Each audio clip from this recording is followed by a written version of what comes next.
예, 오늘은 십계명 강의 이제 12번째 마지막 결론 시간인데요. 말씀의 제목처럼 하나님의 사랑, 하나님 사랑, 이웃 사랑입니다. 하나님 사랑, 이웃 사랑. 우리는 지난주까지 11번의 시간을 걸쳐서요, 십계명에 대한 말씀을 함께 나누었는데요. 오늘 이 십계명 강의 이제 마지막 시간에 접어들었습니다.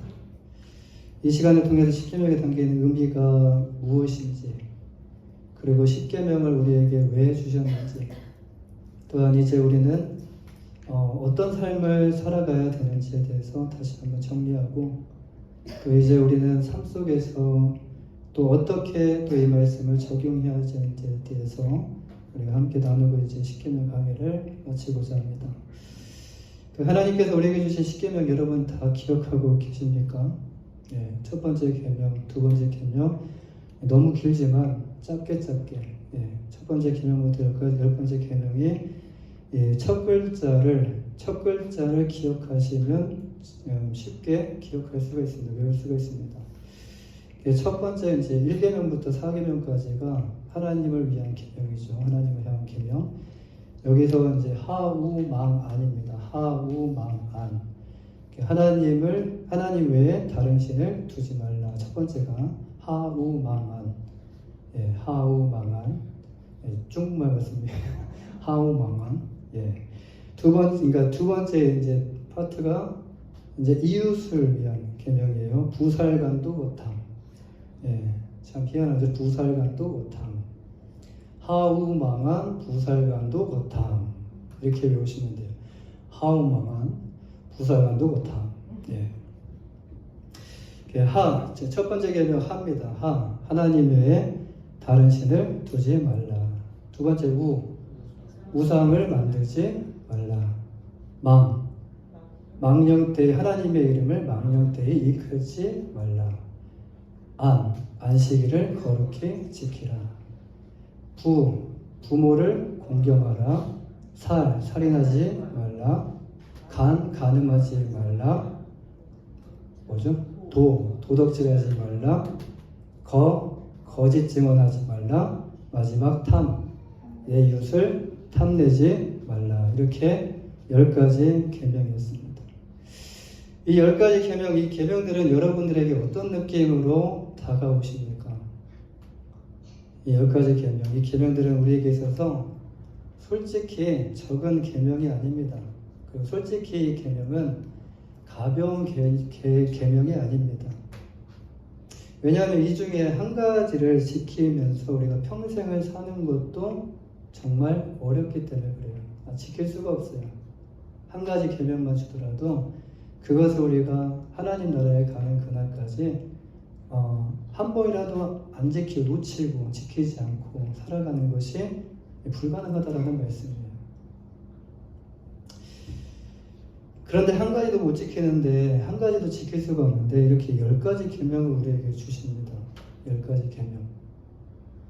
근데 이를 생각할 때 이 10가지 계명이 우리에게 굉장히 많은 내용처럼 느껴지고요. 또 부담스럽게 다가올 수도 있어요. 그런데 이 계명을 한 단어로 정리하면 어려웠던 것이 그래도 쉬워지는 이런 기적이 일어납니다. 지킬 수 있겠구나라는 이런 기적이 일어나요. 이 모든 내용을 한 단어로 정리를 하면요, 이제 어떤 단어가 나오냐면 사랑이라는 단어가 나옵니다. 요한일서에 보면 하나님은 사랑이시다라는 말씀이 있어요. 근데 사랑이라는 단어가 나와요. 사랑장 하면 또 고린도전서 13장이 아마 떠오르실 텐데요. 이 고린도전서 13장 7절 말씀을 보면 사랑에 대해서 이렇게 말씀합니다. 사랑은 모든 것을 참으며, 모든 것을 믿으며, 모든 것을 바라며, 모든 것을 견디느니라. 사랑은 모든 것을 이기고요. 사랑은 모든 허물을 또 덮어줍니다. 그래서 살아갈 수가 있는 거예요. 그래서 가정이 화목할 수 있는 거예요. 사랑이기 때문에. 이것이 바로 사랑입니다. 마음 가운데 사랑이 생기고요. 또한 이제 이 사랑을 하게 되면, 누군가를 사랑을 하게 되면, 이제 하나님을 우리가 사랑하게 되면 이제 이 계명이 더 이상 어렵거나 부담이 되지 않는다라는 거예요. 사랑에 빠지게 되면. 이 외에도 또 다른 어떤 계명이 우리에게 주어진다 할지라도 이 10가지 계명 외에도 또 하나가 추가가 됩니다. 11가지 계명, 12가지 계명, 500가지 계명 이렇게 된다 할지라도 우리는 할 수 있다라는 말씀이에요. 이렇게 10계명은 사랑에 관한 계명인데요. 어떤 사랑이죠? 10계명을 2가지 계명으로 나눠서 살펴볼 수가 있는데 하나는 첫 번째에서 네 번째까지 계명인 하나님을 향한 사랑입니다. 그리고 또 하나는 이어지는 5번째에서 이제 마지막 10번째 계명인데요. 이웃을 향한 사랑이에요. 우리가 해야 할 사랑은 2가지라는 말씀이에요. 첫째는 하나님을 사랑해야 되고 두 번째는 우리의 이웃을 사랑해야 된다는 말씀이에요. 그렇다면 하나님께서 우리에게 10계명을 주신 이유가 과연 무엇일까요?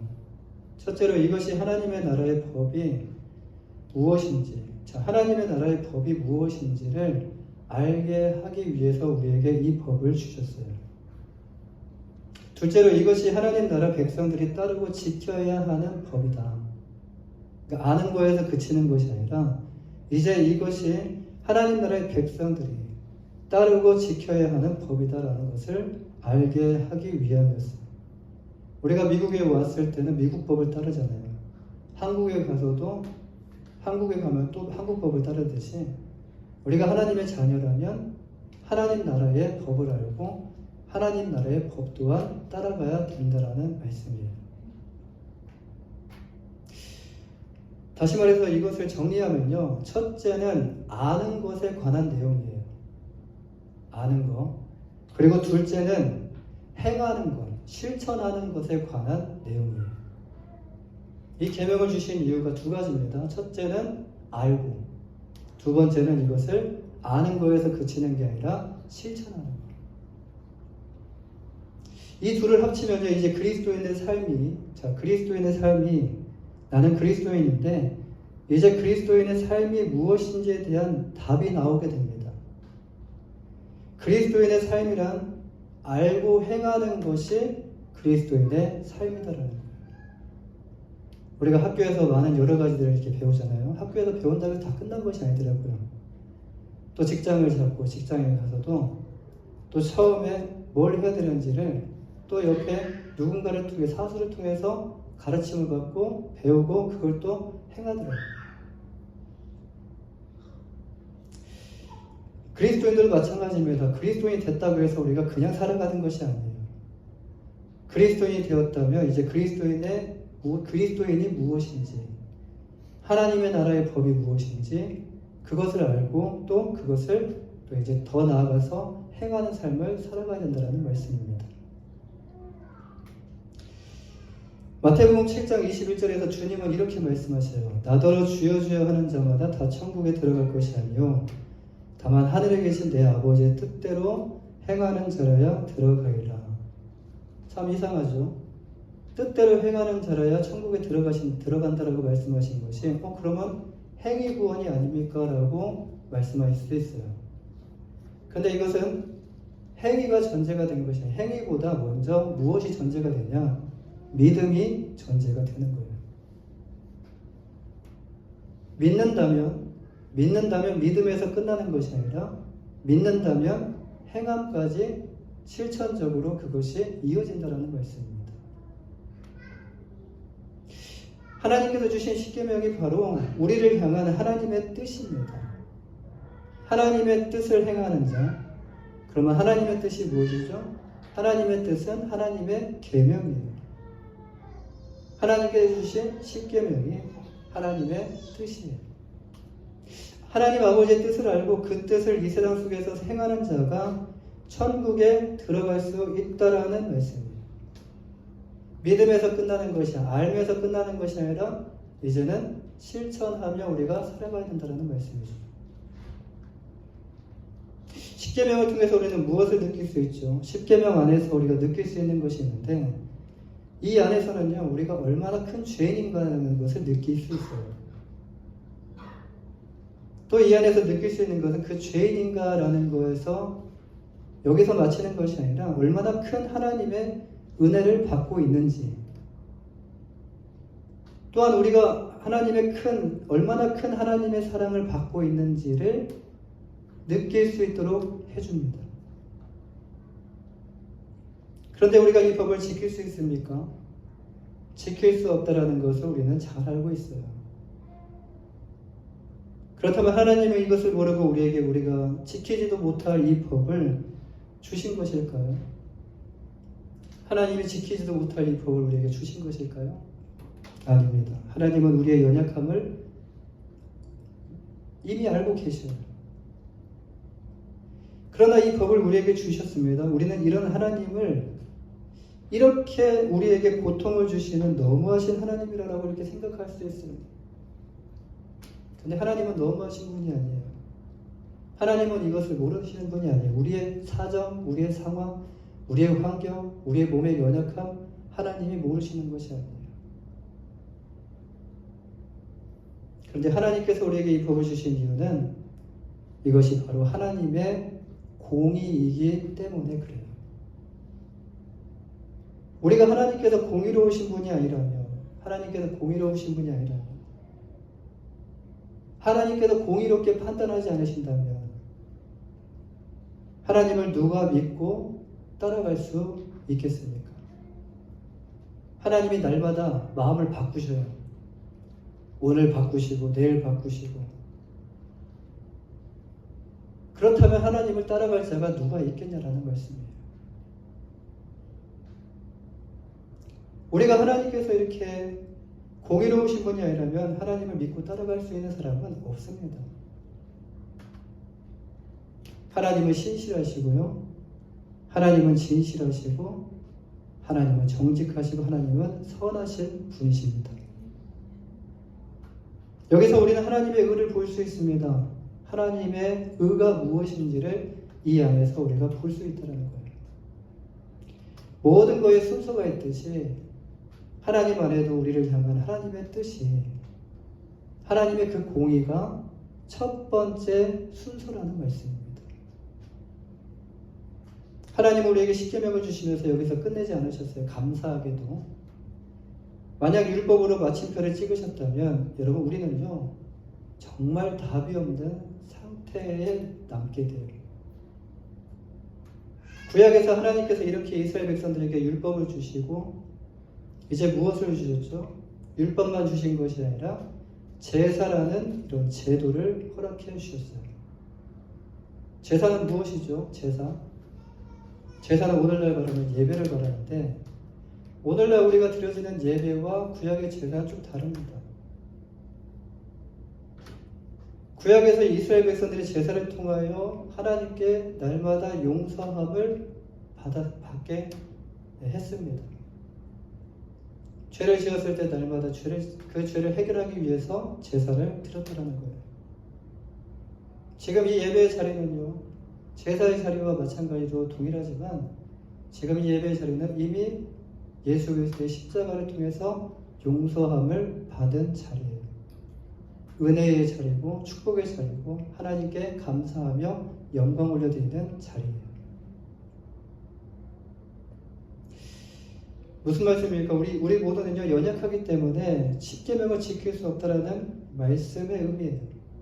하나님은 이스라엘 백성들에게 율법만 주신 것이 아니라 이렇게 제사도 주셨어요.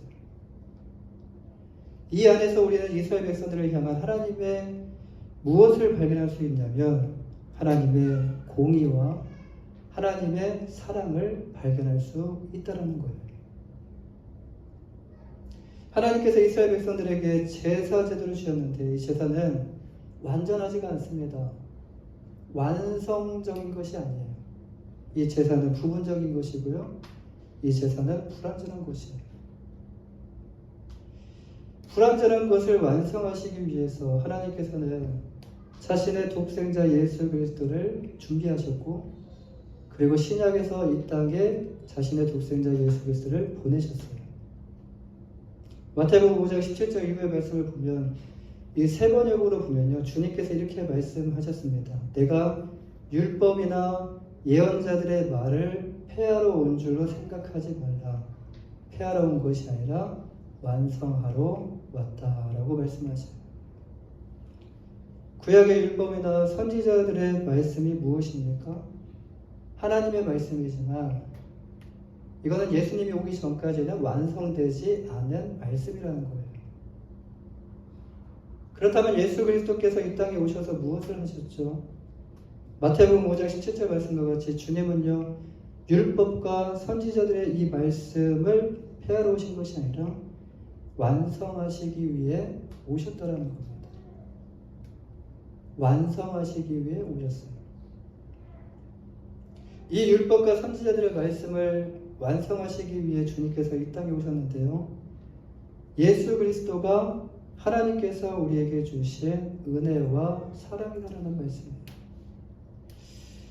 율법을 통해서는요, 누구도 율법을 통해서는 죄를 알 수는 있지만, 죄를 깨달을 수는 있지만, 율법을 통해서는 누구도 하나님께로 갈 수가 없습니다. 예수 그리스도가 이 율법을 완성시키셨고요. 예수 그리스도가 우리가 하나님께로 갈 수 있는 길과 진리와 생명이 되어 주셨기 때문에 우리는 하나님께로 갈 수 있는 문과 그 길이 열리게 되었다는 말씀이에요. 이렇게 하나님은요, 자신의 독생자 예수 그리스도를 통하여 우리에게 은혜와 사랑을 베풀어 주시기를 원하십니다. 이 율법으로 인해서 우리가 힘들게 살아가기를 원하시는 것이 아니에요.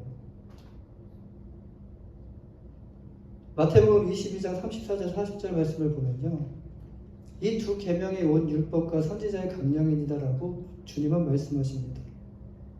그렇다면 온 율법과 선지자의 강령이 무엇이죠?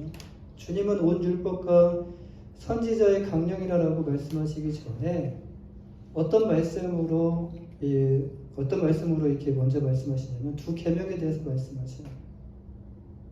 이 두 계명은요, 주님께서 다시 이렇게 주신 이 두 계명은 다른 어떤 새로운 계명이 아닙니다. 구약에서 이미 하나님께서 모세를 통하여 이스라엘 백성들에게 주신 10계명인데 그 10계명을 이제 두 가지 계명으로 정리하셔서 쉽게 말씀하여 주신 거예요. 첫째는 무엇이죠? 하나님을 사랑하라는 말씀이에요. 하나님을 사랑하라. 10계명 하면 떠올려야 되는 게 하나님을 사랑하라. 둘째는 무엇입니까? 내 이웃을 내 몸과 같이 사랑하라. 주님은 이와 같이 우리에게 하나님의 뜻인 사랑에 대해서 가르쳐 주셨는데요. 이 가르침에서 끝난 것이 아니라 또 어떻게 하셨습니까? 십자가에 달려 죽으심으로 하나님을 사랑하는 것과 이웃을 사랑하는 것이 무엇인지, 그리고 하나님을 어떻게 사랑해야 되는지 방법에 대해서 십자가를 통해서 보여주셨어요. 자, 이렇게 주님께서 우리에게 가르쳐 주시고 십자가를 통하여 보여주십니다. 십자가를 볼 때마다 우리는 하나님의 사랑과 이웃의 사랑이 떠오르시는 거예요. 자, 이제 주님은요, 이렇게 말씀을 마치시고 하나님의 자녀가 되기를 원하는 자들을 이제 하나님 안으로 초대하고 계십니다. 지금도 하나님은 초대하고 계십니다. 날마다 하나님의 말씀을 통해서 하나님은 우리를 하나님의 그 은혜의 자리로 초대하고 계십니다. 하나님 안에 거할 수 있도록 우리를 부르고 계십니다. 우리 베드로에게 하셨던 말씀 기억나시죠? 나를 따라오라. 나를 따라오라. 내가 사람을 낳는 어부가 되게 하리라. 그렇습니다. 주님은 이제 나를 따라오라라고 말씀하셔요.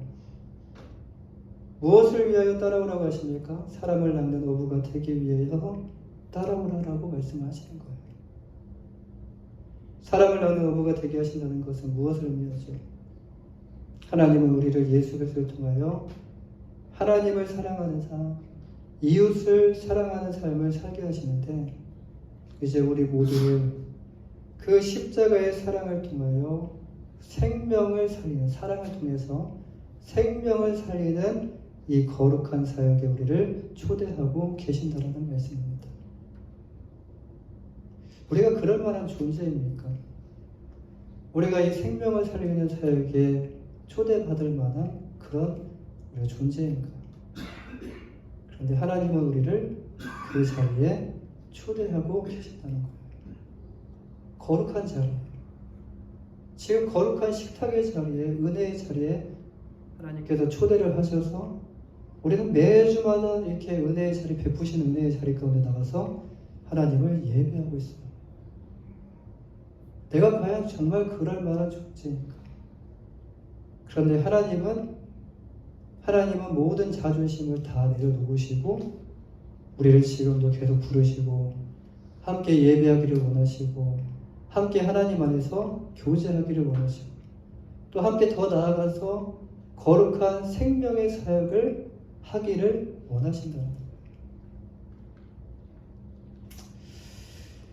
하나님의 거룩한 초대에 어떻게 하면 될까요? 자, 이제 하나님께서 거룩한 초대에 계속 부르셔요.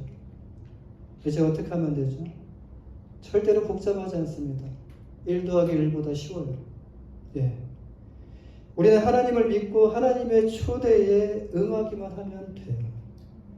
믿음으로 하나님의 그 초대에 응하기만 하면 돼요. 믿음으로 한 발짝 하나님 앞에 더 나아가기만 하면 돼요. 하나님 안에 하나님께서 우리를 통하여 이루고자 하시는 모든 것이 다 그 안에 있습니다. 우리가 부족한 거, 하나님 나는 이것 때문에 안 돼요. 하나님 나는 이것 때문에 안 돼요. 이것 때문에 안 돼요. 하나님 내가 조금 더 사랑을 배우고요. 조금 더 내가 섬김을 배우고요. 아니요. 하나님 안에 모든 것이 다 있어요. 하나님의 초대에 응하고 이제 하나님 안에 들어가게 되면 하나님께서는 우리를 위해 준비하신 분이 계셔요. 그분이 바로 우리가 잘 아는 성령님이셔요. 요한복음 16장 13절 말씀에서 그러나 진리의 성령이 오시면 그가 너희를 모든 진리 가운데로 인도하시리니 그가 스스로 말하지 않고 오직 들은 것을 말하며 장래 일을 너희에게 알리시리라. 우리가 하나님의 초대에 응하고 하나님 앞에 나아갈 때 하나님께서는 우리를 위해 준비하신 분이 계시는데 그분이 거룩하신 성령님이시라는 말씀이에요. 약속하신 성령을 우리 위해 부어주십니다. 주님께서 약속하신 성령이 우리 안에 임하시게 되면 이제 우리의 삶을 우리가 주도하는 삶이 아니라 성령께서 주도하시는 삶이기 때문에 성령께서 우리를 의의 길로 인도하여 주시고 우리의 길을 보호하여 주시고 책임져 주십니다. 그리고 우리와 함께하여 주시고요. 우리가 하나님의 말씀을 지킬 수 있도록 성령께서 도와주셔요. 우리에게 약속하신 성령을 통하여 우리가 하나님을 사랑하고 성령을 통해서 하나님의 영을 통해서 우리가 하나님을 사랑하고 또한 이웃을 사랑할 수 있도록 도와주십니다. 좋으신 분이죠. 그렇죠? 하나님의 영은 좋으신 분이에요. 사랑하는 여러분, 십계명은요 우리의 힘과 능력으로 지킬 수 있는 것이 아닙니다. 우리가 알 수는 있어요. 아, 그렇지 하면서 깨달을 수는 있어요. 그러나 이것을 우리가 지킨다는 것은 불가능합니다. 우리의 힘으로, 우리의 능력으로. 하나님은 우리의 연약함을 아시고 이런 우리의 연약함을 아시고 예수 그리스도를 십자가의 죽음으로 내어 주셨어요. 예수 그리스도를 통하여 하나님께서 부어주시는 성령의 힘과 능력으로 우리가 하나님의 계명을 기쁨으로 지킬 수 있게 되는 것입니다. 누구를 받아들이셔야 돼요? 예수 그리스도를 구주로 받아들이시고 성령을 구하며 성령을 받아들이셔야 돼요. 그래야 살 수 있어요. 그래야 하나님의 말씀으로 살아낼 수 있습니다. 이를 위해서 이제 우리가 해야 하는 3가지가 있습니다. 간단하게 3가지를 말씀드리고 이제 말씀을 마치고자 합니다. 첫째로 우리가 죄인임을 고백하고요. 예수 그리스도를 믿는 것이에요. 둘째로 하나님께서 우리에게 구하는 자에게 성령을 주신다는 약속을 하셨기 때문에 말씀에 분명히 약속이 있어요. 그 약속의 말씀을 붙잡고 약속하신 성령을 받기 위하여 하나님께 기도로 간구하는 것입니다. 지금 이 시간 우리가 예배가 이제 설교가 마치고 함께 기도하실 텐데 이제 기도해야 되는 것이 무엇이죠? 성령을 구하는 거예요. 내 마음 가운데 성령이 임하여 주옵소서라고 하나님께 간절한 마음으로 구하시는 거예요. 셋째로 이제 우리의 삶을 성령께서 인도하실 수 있도록 우리의 모든 것을 성령님께 내어 드리는 것입니다. 우리 그리스도인들은 모두 성령을 받으셔야 돼요. 할렐루야. 성령을 받으셔야 돼요. 성령은 우리에게 유익한 분이십니다. 절대로 우리에게 해를 가하시는 분이 아니에요. 성령은 우리에게 유익하게 하시는 분이에요. 성령을 거부하지 마시고 성령을 사모하시고 마음 가운데 성령 하나님을 받아들이시기를 바랍니다. 우리 안에 성령이 오시면 놀라운 일이 일어나요. 이제 우리는 우리에게 주신 그리스도의 사랑을 통하여 하나님을 사랑할 수 있게 되고요. 그리고 우리의 이웃을 사랑할 수 있게 됩니다. 나의 이기적인 사랑이 아닙니다. 나도 사랑하는데요. 그러나 우리의 사랑을 유심히 들여다보면 이기적인 사랑이라는 것을 알 수가 있어요. 그런 사랑 말고 하나님께 주시는 사랑은 이 사랑이 아닙니다. 주님은 우리 그리스도인들에게 이렇게 말씀하십니다. 요한복음 13장 34절 35절 말씀에 새 계명을 너희에게 주노니 서로 사랑하라. 내가 너희를 사랑한 것 같이 너희도 서로 사랑하라. 그리하면 이로써 모든 사람이 너희가 내 제자인 줄 알리라. 하나님께서 우리에게 주신 이 계명을 지키는 자가 주님의 참된 제자입니다. 우리 교회가 정말 머리 되시는 그리스도만을 섬기고 이웃을 우리의 몸과 같이 사랑하는 그런 정말 주님께서 보시기에 기뻐하시는 교회, 주님의 그 시선이 항상 머무는 교회, 주님의 마음이 항상 가는 교회, 주님의 관심이 항상 있는 교회. 어떤 분이 이렇게 말씀하셨어요. 주님은 다 계시잖아요. 여기도 계시지 않습니까? 우리가 있는다고 해서 관심을 갖는다는 것은 아닙니다. 계십니다. 그러나 관심 갖는 것과 있는 것과는 달라요. 이런 주님의 참된 제자가 되는 아름다운 교회가 되시기를 주님의 이름으로 간절히 축원합니다. 기도하겠습니다.